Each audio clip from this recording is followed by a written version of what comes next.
we are going to have a special roundtable on the 1953 American League pennant race. That was a classic. It's going to air. We're going to do it Sunday night at 6:30 live. It's 3 hours. It will be here. We're going to do it in downtown Cleveland. 3 hours.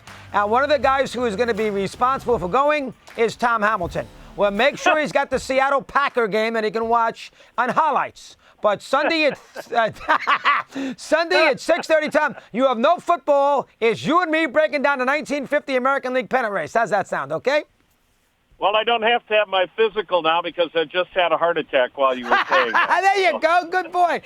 30 years for you. How about it? 30 years in the radio booth. Let's discuss that first. Go ahead. Let me hear. Well, I've been very, very blessed, Christopher, and my wife and family know how fortunate we are to have a job in this profession and to be in the major leagues. And I couldn't work in a better city or for better people than the Indians. So, you know, I won the lottery. I just didn't realize it 30 years ago that I'd won it. Did you, now be honest, now listen, we know Hawk Harrelson won it, but you were a candidate. Did you sit by the phone waiting for that Ford Frick announcement? No, serious, I'm interested. We know the players do. Do the broadcasters do too? What was your take on that? Let me hear. Well, they are such great people, and they called and had a nice visit with a gentleman that had said, you know, we need to have you available that day. And look, I knew Christopher. I couldn't believe I was even nominated, so I knew how lucky I was for that. But I also knew who deserved to go in. And we actually were looking at wedding venues that day for our second oldest son who's getting married this summer. So I was tied up. I didn't even hear who had won it. And one of my brothers called me up, and he said, hey, did you hear about the Hall of Fame? And I said, no. And he goes, well, hello, loser. How you doing?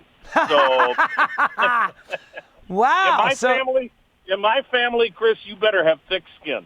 You do. All right, that's number 2. Before I get to the Indians, number 3, can Wisconsin turn the ball over again in the Rose Bowl? Oh, my. Tommy, how many turnovers can you have in that game last Wednesday? Let me hear your take on that. Go ahead. Yeah, you know what? They were clearly the better team, too. And that's the one thing they don't do normally, although it's kind of bitten the basketball team at times this year as well. They're not going to be able to out-talent you if they're going to make those kind of mistakes. And you know what? The other thing, though, too, Chris, even though I thought Wisconsin was the better team, boy, that quarterback at Oregon, Justin Herbert, first time I'd really watched him, he was pretty special that day. And that's what it takes to win those kind of games. If you're not playing well, one guy's got to take it over, and that kid took it over. Ran the ball very, very well. Quickly, Packers beat Seattle, yes or no?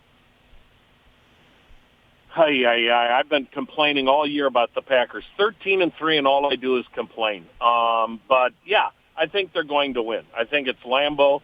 I think Aaron Rodgers will be Aaron Rodgers. And, yes, I think they move on. All right, good one. Now, more importantly, the Indians. We all know what occurred here with Lindor. Do you still think Lindor is going to be on the ball club on opening day?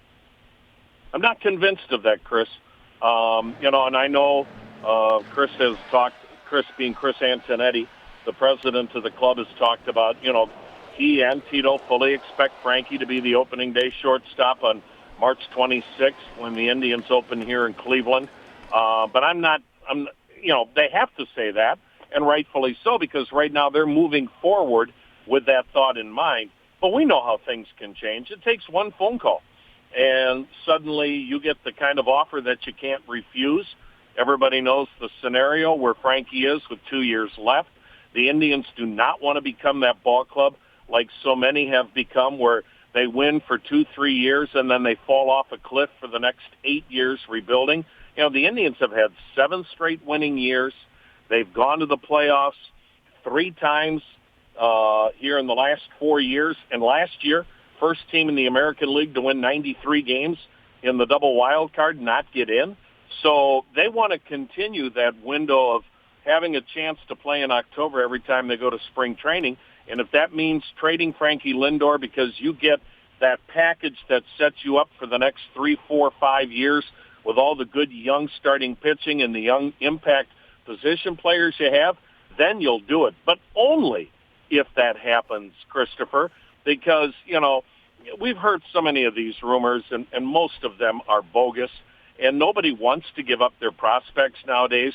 We also don't give up Frankie Lindor when you still have a chance to win, unless it's a trade you can't say no to. Because at the end of the day, Christopher, they won 93 games, basically without Kluber, Carrasco, and also Clevenger out almost half the year. Frankie Lindor hurt for the first month and really wasn't himself until after the All-Star game, and still won 93 games. They still go to spring training with the current club that they have, with as good a chance to win the Central as anybody else. And so you don't turn your back on that either.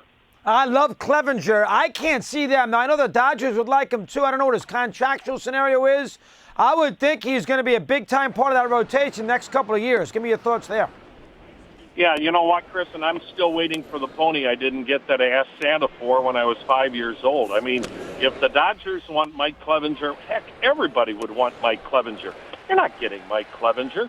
I mean, this guy's got a chance. If he didn't get hurt last year, Chris, he would have been in serious talk for the Cy Young Award when you look at what he did in the amount of time that he pitched. And so you're looking at a bona fide ace, a game that you want to send out there in game one of the playoffs because he's a difference maker.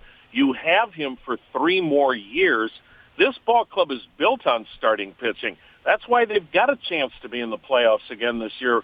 It's because of their rotation. And, you know, when you hear these stories, I think so many things now just get thrown out there, and people use the word source way too loosely. I still don't think a cab driver should qualify as a source.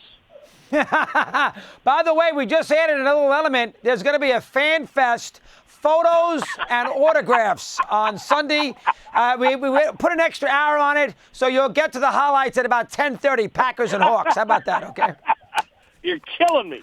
I love you. You're my buddy. Keep in touch. Thanks for the few minutes here. Take care, my friend.